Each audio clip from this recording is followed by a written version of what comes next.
ದಿನಗಳು ಬೆಚ್ಚಗಿರುವ ಮತ್ತು ಮಕ್ಕಳ ನಗು ಗಾಳಿ ತುಂಬಿದ ಒಂದು ಸಣ್ಣ ಪಟ್ಟಣದಲ್ಲಿ ಜೇಸನ್ ಎಂಬ ಹುಡುಗನಿದ್ದನು. ಜೇಸನ್ ಇತರ 6ನೇ ತರಗತಿಯ ವಿದ್ಯಾರ್ಥಿಯಂತೆ ಗಮ್ ಮಾರಾಟ ಮಾಡುವ ಅಸಾಧಾರಣ ಪ್ರತಿಭೆಯನ್ನು ಹೊರತುಪಡಿಸಿ ಅವನು ತನ್ನ ಪ್ಯಾಕ್ಗಳನ್ನು ಪ್ರತಿಯೊಂದಕ್ಕೆ ಕೇವಲ 25 ಸೆಂಟ್ಗಳಿಗೆ ಮಾರಿದನು. ಪ್ರತಿ ವರ್ಣರಂಜಿತ ಹೊದಿಕೆಯೊಳಗೆ 5 ಚೆವಿ ಸ್ಟಿಕ್ಗಳನ್ನು ಹೊಂದಿದ್ದನು.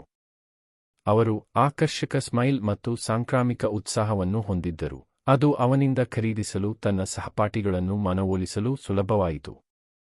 ಇತರ ಮಕ್ಕಳು ಆಟಿಕೆಗಳು ಅಥವಾ ತಿಂಡಿಗಳ ಮೇಲೆ ತಮ್ಮ ಭತ್ಯೆಯನ್ನು ಖರ್ಚು ಮಾಡುವಾಗ, ಜೇಸನ್ ತನ್ನ ಸಣ್ಣ ಹೂಡಿಕೆಯನ್ನು ಅಭಿವೃದ್ಧಿ ಹೊಂದುತ್ತಿರುವ ವ್ಯಾಪಾರವಾಗಿ ಪರಿವರ್ತಿಸಲು ಒಂದು ಮಾರ್ಗವನ್ನು ಕಂಡುಕೊಂಡರು. ಅವರ ಉದ್ಯಮಶೀಲತಾ ಮನೋಭಾವವು ಇತರರು ನಿರ್ಲಕ್ಷಿಸಲಾಗದ ಕಿಡಿಯನ್ನು ಬೆಳಗಿಸಿತು. ಪ್ರತಿದಿನ ಬಿಡುವಿನ ವೇಳೆಯಲ್ಲಿ ಸಣ್ಣ ಅಂಗಡಿಯವನಂತೆ ಬೆನ್ನುಹೊರೆಯ ತುಂಬ ಗಮ್ನೊಂದಿಗೆ ಅವನು ಆಟದ ಮೈದಾನದ ಸುತ್ತಲೂ ಓಡಾಡುವುದನ್ನು ನೀವು ನೋಡಬಹುದು. ಕ್ವಾರ್ಟರ್ಗೆ 5 ತುಂಡುಗಳು ಯಾರಿಗೆ ಬೇಕು? ಅವನು ತನ್ನ ಗುಪ್ತನಿಧಿಗೆ ಸನ್ನೆ ಮಾಡುತ್ತಾ ಕೂಗುತ್ತಿದ್ದನು. ಜೇಸನ್ ಗಮ್ಗೆ ಹೋಗುವ ವ್ಯಕ್ತಿ ಎಂದು ಅವನ ತರಗತಿಯಲ್ಲಿನ ಮಕ್ಕಳು ತಿಳಿದುಕೊಳ್ಳುವ ಮೊದಲು ಇದು ಬಹಳ ಸಮಯವಲ್ಲ. ಒಳ್ಳೆಯ ದಿನದಲ್ಲಿ ಅವರು ಬಹಳಷ್ಟು ಮಾರಾಟ ಮಾಡಿದರು. ಅವನ ಮನಸ್ಸಿನಲ್ಲಿ ಜೇಸನ್ ತಾನು ಮಾಡುತ್ತಿದ್ದ ಎಲ್ಲಾ ಲಾಭಗಳನ್ನು ಲೆಕ್ಕಹಾಕಲು ಪ್ರಾರಂಭಿಸಿದನು. ಅವನು ಕೇವಲ 1 ಪ್ಯಾಕ್ ಬೆಲ್ಲವನ್ನು 25 ಸೆಂಟ್ಗಳಿಗೆ ಮಾರಾಟ ಮಾಡಲು ಸಾಧ್ಯವಾದರೆ, ಅಂದರೆ ಮಾರಾಟವಾದ ಪ್ರತಿ ಪ್ಯಾಕ್ಗೆ ಅವನು ತನ್ನ ಹೂಡಿಕೆಯಿಂದ ಪೂರ್ಣ $1 ಗಳಿಸುತ್ತಿದ್ದನು. ಅವರು ಕೇವಲ ಗಮ್ ಅಲ್ಲ, ಆದರೆ ಅವರ ಮುಂದೆ ಒಂದು ಉಜ್ವಲ ಭವಿಷ್ಯವನ್ನು ಕಂಡರು. ವಿಷಯಗಳು ಸರಿಯಾಗಿ ನಡೆದರೆ ಅವರು ಶಾಲೆಯಲ್ಲಿ ಬಿಟ್ಟು ಹೋದ ವರ್ಷಗಳಲ್ಲಿ $1,500 ಗಳಿಸಬಹುದು. ಈ ವಿಚಾರ ಅವರಲ್ಲಿ ಉತ್ಸಾಹ ತುಂಬಿತು. ಇಷ್ಟು ಹಣವನ್ನು ಏನು ಮಾಡುತ್ತಾನೆ? ಬಹುಶಃ ಬೈಕು ಅಥವಾ ಕಾಲೇಜಿಗೆ ಉಳಿಸುವುದೇ? ಜೇಸನ್ ತನ್ನ ಸಣ್ಣ ವ್ಯಾಪಾರವನ್ನು ಬೆಳೆಸಿದಾಗ ಅವನ ಸ್ನೇಹಿತ ಬೆನ್ ವಿಸ್ಮಯದಿಂದ ವೀಕ್ಷಿಸಿದನು. ಬೆನ್ ಜೇಸನ್ನ ಕೌಶಲ್ಯಗಳನ್ನು ಮೆಚ್ಚಿದರೂ ಅವನು ತನ್ನನ್ನು ಅದೇ ಬೆಳಕಿನಲ್ಲಿ ನೋಡಲು ಸಾಧ್ಯವಾಗಲಿಲ್ಲ. ಯಾರೂ ನಿಮ್ಮಷ್ಟು ಚೆನ್ನಾಗಿ ಮಾರಾಟ ಮಾಡಬಹುದು ಎಂದು ನಾನು ಭಾವಿಸುವುದಿಲ್ಲ. ಅವರು ತಲೆ ಅಲ್ಲಾಡಿಸಿ ಒಪ್ಪಿಕೊಂಡರು. ಜೇಸನ್ ವಿಶೇಷ ಮತ್ತು ಜೇಸನ್ ಮಾಡಿದ ಮನವೊಲಿಸುವ ಉಡುಗೊರೆ ಎಲ್ಲರಿಗೂ ಇಲ್ಲ ಎಂದು ಬೆನ್ ಅರಿತುಕೊಂಡ.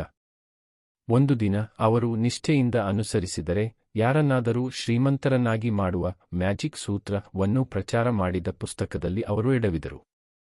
ಈ ರಹಸ್ಯಜ್ಞಾನವನ್ನು ಅನ್ವಯಿಸುವ ಮೂಲಕ ತಮ್ಮ ಆರ್ಥಿಕ ಭವಿಷ್ಯವನ್ನು ಪರಿವರ್ತಿಸಿದ ಜನರ ಭರವಸೆಯ ಕಥೆಗಳೊಂದಿಗೆ ಇದು ತನ್ನ ಓದುಗರನ್ನು ಲೇವಡಿ ಮಾಡಿತು.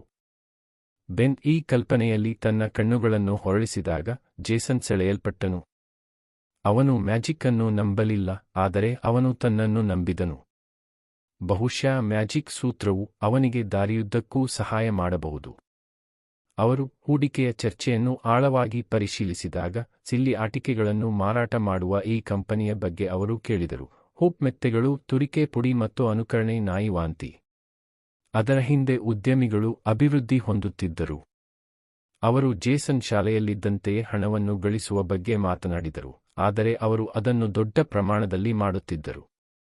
ಜೇಸನ್ ಅವರ ಮನಸ್ಸು ತನ್ನ ವ್ಯವಹಾರ ಮಾದರಿಯನ್ನು ಹೇಗೆ ವಿಸ್ತರಿಸುವುದು ಎಂಬುದರ ಕುರಿತು ಆಲೋಚನೆಗಳೊಂದಿಗೆ ಓಡಿತು. ಅವರು ವಿಸ್ತರಿಸಬಹುದು ಅಥವಾ ಇತರ ಮಕ್ಕಳೊಂದಿಗೆ ಸಹಕರಿಸಬಹುದು, ಹೆಚ್ಚಿನ ಲಾಭಕ್ಕಾಗಿ ಅವರ ಸಂಪನ್ಮೂಲಗಳನ್ನು ಸಂಗ್ರಹಿಸಬಹುದು. ತನ್ನ ಯೌವನದ ಉತ್ಸಾಹದ ಹೊರತಾಗಿಯೂ ಜೇಸನ್ ತನ್ನ ಹಣವನ್ನು ಹೂಡಿಕೆ ಮಾಡಲು ವಿವಿಧ ಆಯ್ಕೆಗಳ ಬಗ್ಗೆ ಕಲಿತನು. ಅವನು ತನ್ನ ಗಳಿಕೆಯನ್ನು ಬ್ಯಾಂಕಿಗೆ ತೆಗೆದುಕೊಂಡು ಹೋಗಿ ಸ್ವಲ್ಪ ಬೆಳೆಯಲು ಬಿಡಬಹುದು, ಅಥವಾ ಅವನು ತನ್ನ ಲಾಭವನ್ನು ಸಾಲವಾಗಿ ನೀಡಬಹುದು. ಅವನು ತನ್ನ ಪ್ರವೃತ್ತಿಯನ್ನು ನಂಬಿ ಸ್ಥಿರ ಆದಾಯವನ್ನು ಗಳಿಸಬಹುದು ಎಂದು ತಿಳಿದಿದ್ದನು. ಅವನ ಮುಂದೆ ಹಲವು ಮಾರ್ಗಗಳು ಸಾಮರ್ಥ್ಯದಿಂದ ಮಾಗಿದವು ಮತ್ತು ಜೇಸನ್ ಅವುಗಳನ್ನು ಅನ್ವೇಷಿಸಲು ಉತ್ಸುಕನಾಗಿದ್ದನು. ಗಮನಾರ್ಹವಾದ ಮಾರಾಟದೊಂದಿಗೆ ಜೇಸನ್ ಅವರ ಗಮ್ ವ್ಯಾಪಾರವು ಪ್ರವರ್ಧಮಾನಕ್ಕೆ ಬರಲು ಪ್ರಾರಂಭಿಸಿತು. ವಾಸ್ತವವಾಗಿ ಮುಂದಿನ ವರ್ಷವೇ ಅವರು $10 ಮಿಲಿಯನ್ಗೆ ಮಾರಾಟ ಮಾಡಿದರು. ಹೌದು, ನೀವು ಅದನ್ನು ಸರಿಯಾಗಿ ಓದಿದ್ದೀರಿ, $10 ಮಿಲಿಯನ್ ಮೌಲ್ಯದ ಕ್ಯಾಂಡಿಲೇಪಿತ ಕನಸುಗಳು. ಅವರು ದೊಡ್ಡ ಕನಸು ಕಂಡರು.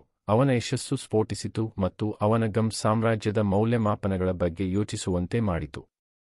ಅವರ ಮಾರಾಟದಿಂದ ಗಳಿಕೆಯು ಅವರ ವ್ಯಾಪಾರವು ಸುಮಾರು $12 ಮಿಲಿಯನ್ ಮೌಲ್ಯದ್ದಾಗಿದೆ ಎಂದು ಅವರು ಲೆಕ್ಕಾಚಾರ ಮಾಡಿದರು, ಮತ್ತು ಹೂಡಿಕೆ ಮಾಡಲು ಬಯಸುವ ಯಾರೊಂದಿಗಾದರೂ ಅದರ ತುಣುಕನ್ನು ಹಂಚಿಕೊಳ್ಳಲು ಅವರು ಸಿದ್ಧರಿದ್ದರು. ಪ್ರತಿ ಬಾರಿ ಅವರು ಈ ಕಲ್ಪನೆಯನ್ನು ಹಂಚಿಕೊಂಡಾಗ ಸಂಭಾವ್ಯ ಹೂಡಿಕೆದಾರರು ತಮ್ಮ ಲಾಭದ ಒಂದು ಭಾಗಕ್ಕೆ ಏನನ್ನು ನೀಡಬಹುದು ಎಂಬುದನ್ನು ಅವರು ಲೆಕ್ಕ ಹಾಕಿದರು. ಅವನು ಮತ್ತು ಬೆನ್ ವ್ಯಾಪಾರದ 1%ಕ್ಕೆ $120 ನಂತಹ ಸಂಖ್ಯೆಗಳ ಬಗ್ಗೆ ಮಾತನಾಡಲು ಪ್ರಾರಂಭಿಸಿದಾಗ ಇದು ಕೇವಲ ಕಾಲ್ಪನಿಕ ಸನ್ನಿವೇಶವಾಗಿತ್ತು, ಆದರೂ ಅವರಿಬ್ಬರಲ್ಲಿ ಉತ್ಸಾಹವು ಹೆಚ್ಚಾಯಿತು. ಆದರೆ ಸಂಖ್ಯೆಗಳು ಮಾತ್ರ ಪೂರ್ಣ ಕಥೆಯನ್ನು ಹೇಳಲಿಲ್ಲ. ಗಡಿಯಾರದಲ್ಲಿ ನಿಮಿಷಗಳು ಹೇಗೆ ಟಿಕ್ ಮಾಡುತ್ತವೆಯೋ ಹಾಗೆ ಷೇರು ಬೆಲೆಗಳು ಮತ್ತು ಲಾಭಗಳ ಮಾದರಿಗಳನ್ನು ವೀಕ್ಷಿಸಲು ಅವರು ಕಲಿತರು. ಋತುಗಳು ಅಥವಾ ಹವಾಮಾನದಂತಹ ಬೆಲೆಗಳು ಹೇಗೆ ಏರಿಳಿತಗೊಳ್ಳುತ್ತವೆ, ಸಂತೋಷ ಅಥವಾ ಹತಾಶೆಯ ಸಮಯದಲ್ಲಿ ಬದಲಾಗುವುದನ್ನು ಅವರು ನೋಡಿದರು. ಅವರು ಕ್ರೀಡಾ ತಂಡದ ಆಟಗಾರರಿಗೆ ಹೋಲಿಕೆ ಮಾಡಿದಾಗ ನಗು ಉಕ್ಕಿತು. ಪ್ರತಿಯೊಬ್ಬರೂ ಆ ಒಬ್ಬ ಅಸಾಧಾರಣ ಕ್ರೀಡಾಪಟು ಅವರನ್ನು ಗೆಲುವಿನತ್ತ ಕೊಂಡೊಯ್ಯುತ್ತಾರೆ ಎಂದು ಹಾರೈಸಿದರು. ಆದರೂ ಹೂಡಿಕೆಯು ರೋಲರ್ ಕೋಸ್ಟರ್ ರೈಡ್ನಂತೆ ಎಂದು ಜೇಸನ್ ಅರಿತುಕೊಂಡರು. ಇದು ಅದೇ ಸಮಯದಲ್ಲಿ ಹರ್ಷದಾಯಕ ಮತ್ತು ಭಯಾನಕವಾಗಬಹುದು. ಅವರು ಹಣಕಾಸಿನ ಶಬ್ದಕೋಶ ಮತ್ತು ಅಭ್ಯಾಸಗಳಲ್ಲಿ ತಮ್ಮನ್ನು ತಾವು ತೊಡಗಿಸಿಕೊಂಡಾಗ ಅವರು ಸುರಕ್ಷತೆಯ ಅಂಚು ಬಗ್ಗೆ ಕಲಿತರು. ಅವರು ತಮ್ಮ ಕಡಿಮೆ ಬೆಲೆಯಲ್ಲಿದ್ದಾಗ ಅವರು ಷೇರುಗಳನ್ನು ಖರೀದಿಸುತ್ತಿದ್ದಾರೆ ಎಂದು ಖಚಿತಪಡಿಸಿಕೊಳ್ಳುವ ತತ್ವವಾಗಿದೆ. ಹೀಗಾಗಿ ಸಂಭವನೀಯ ನಷ್ಟಗಳ ವಿರುದ್ಧ ರಕ್ಷಣೆ ನೀಡುತ್ತದೆ. ದುರದೃಷ್ಟವಶಾತ್ ಅವರು ಗಳಿಸುತ್ತಿದ್ದ ಎಲ್ಲ ಜ್ಞಾನದ ಹೊರತಾಗಿಯೂ ಮಾರುಕಟ್ಟೆ ತಜ್ಞರು ಸಹ ಕೆಲವೊಮ್ಮೆ ಹೆಣಗಾಡುತ್ತಾರೆ ಎಂಬ ಅಂಶದಿಂದ ಅವರು ತಪ್ಪಿಸಿಕೊಳ್ಳಲು ಸಾಧ್ಯವಾಗಲಿಲ್ಲ. ಮಕ್ಕಳು ದಿ ಕರಾಟೆ ಕಿಡ್ ಎಂಬ ಚಲನಚಿತ್ರವನ್ನು ತಂದರು. ಅಲ್ಲಿ ನಾಯಕನು ಕಠಿಣ ಪರಿಶ್ರಮದ ಮೂಲಕ ತಾಳ್ಮೆ ಮತ್ತು ಶಿಸ್ತನ್ನು ಕಲಿತನು.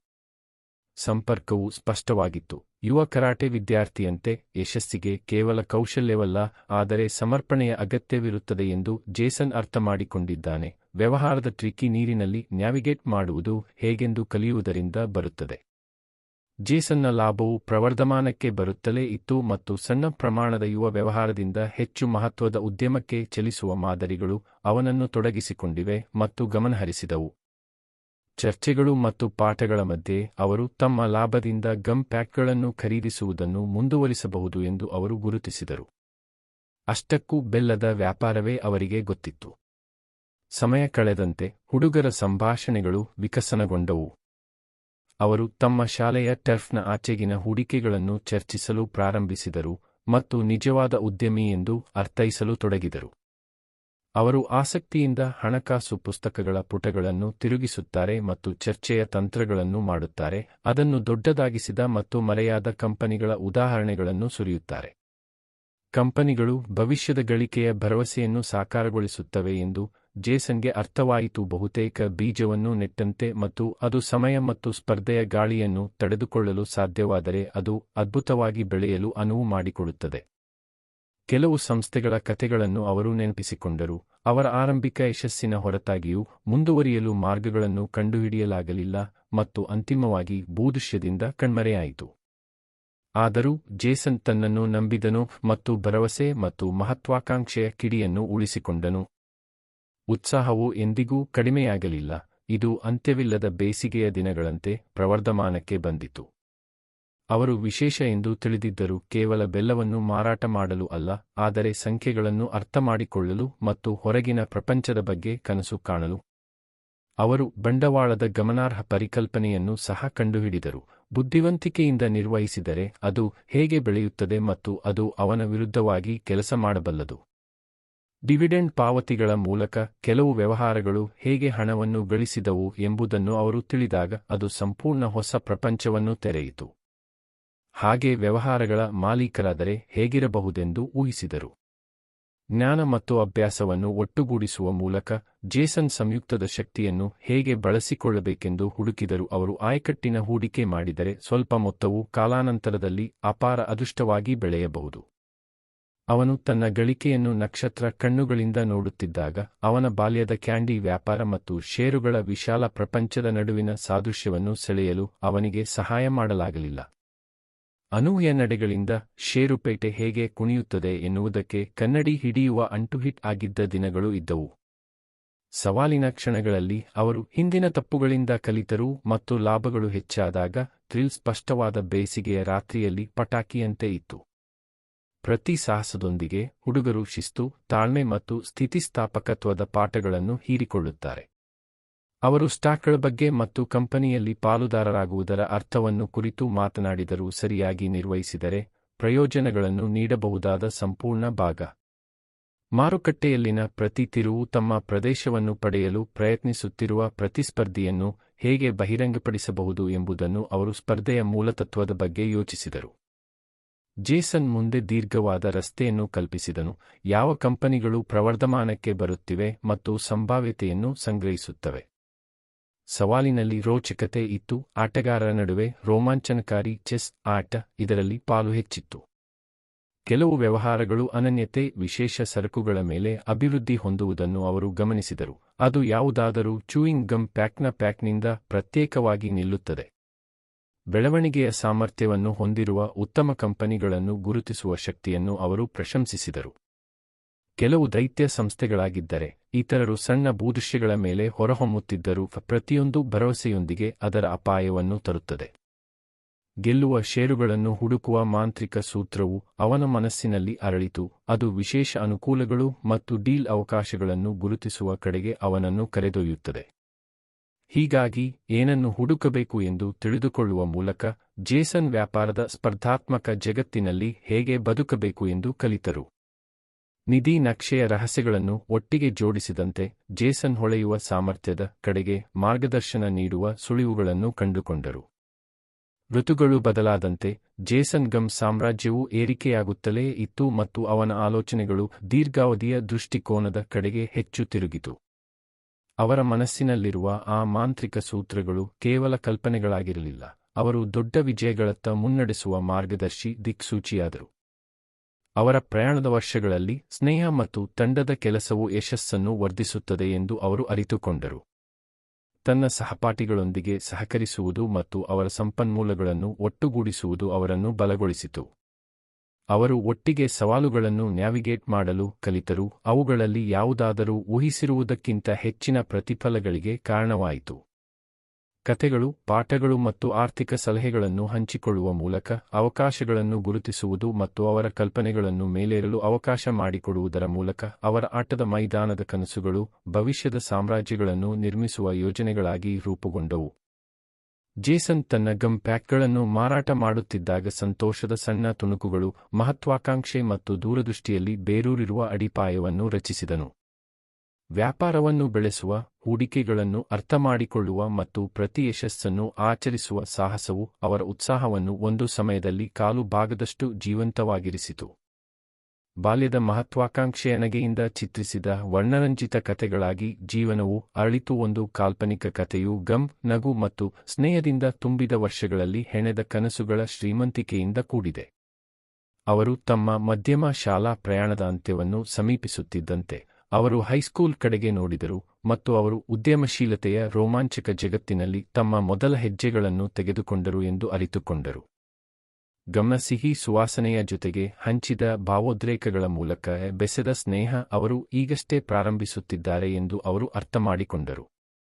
ಕಾಲಾನಂತರದಲ್ಲಿ ಜೇಸನ್ನ ಗಮ್ ಸಾಮ್ರಾಜ್ಯವು ಹೊಸ ಸವಾಲುಗಳು, ಪ್ರಯೋಗ ಮತ್ತು ಅವಕಾಶಗಳನ್ನು ಎದುರಿಸಬೇಕಾಗಿತ್ತು. ಬೆಳವಣಿಗೆಯ ಪ್ರತಿಯೊಂದು ಹಂತವೂ ಸ್ನೇಹಿತರು ಮತ್ತು ವೈರಿಗಳಿಂದ ಕಲಿತ ಪಾಠಗಳನ್ನು ಹೋಲುತ್ತದೆ. ಇದು ಕೇವಲ ಲಾಭದ ಬಗ್ಗೆ ಮಾತ್ರವಲ್ಲದೆ, ಪ್ರಯಾಣದ ಪ್ರತಿಯೊಂದು ಸಂತೋಷವನ್ನು ಹಿಂಡುವ ಬಗ್ಗೆ, ದಾರಿಯುದ್ದಕ್ಕೂ ಕಲಿತ ಪ್ರತಿಯೊಂದು ಪಾಠ ಅವರನ್ನು ಶ್ರೀಮಂತಿಕೆಯ ಕಡೆಗೆ ಕರೆದೊಯ್ಯುತ್ತದೆ. ಆದರೆ ಪ್ರಶ್ನೆಗಳು, ನಗು ಮತ್ತು ಶಾಶ್ವತವಾದ ಕನಸುಗಳಿಂದ ತುಂಬಿದ ಅರ್ಥಪೂರ್ಣ ಜೀವನ ಅವರ ಭವಿಷ್ಯ. ಮತ್ತು ಆದ್ದರಿಂದ ಗಮ್ ಉದ್ಯಮಿ ಜೇಸನ್ ಕಥೆಯು ತೆರೆದುಕೊಳ್ಳುತ್ತದೆ, ಮಹತ್ವಾಕಾಂಕ್ಷೆ, ಉತ್ಸಾಹ ಮತ್ತು ಒಳ್ಳೆಯದನ್ನು ನಿರ್ಮಿಸುವ ಹಳೆಯ ಕನಸಿನ ಮೂಲಕ ಹೆಣೆಯಲಾಗಿದೆ. ಅವನ ಬೆನ್ನುಹೊರೆಯು ಗಮ್ನಿಂದ ತುಂಬಿತ್ತು ಮತ್ತು ಆಲೋಚನೆಗಳಿಂದ ತುಂಬಿರುವ ಹೃದಯದೊಂದಿಗೆ ಜೇಸನ್ ಈಗಷ್ಟೇ ಪ್ರಾರಂಭಿಸುತ್ತಿದ್ದನು.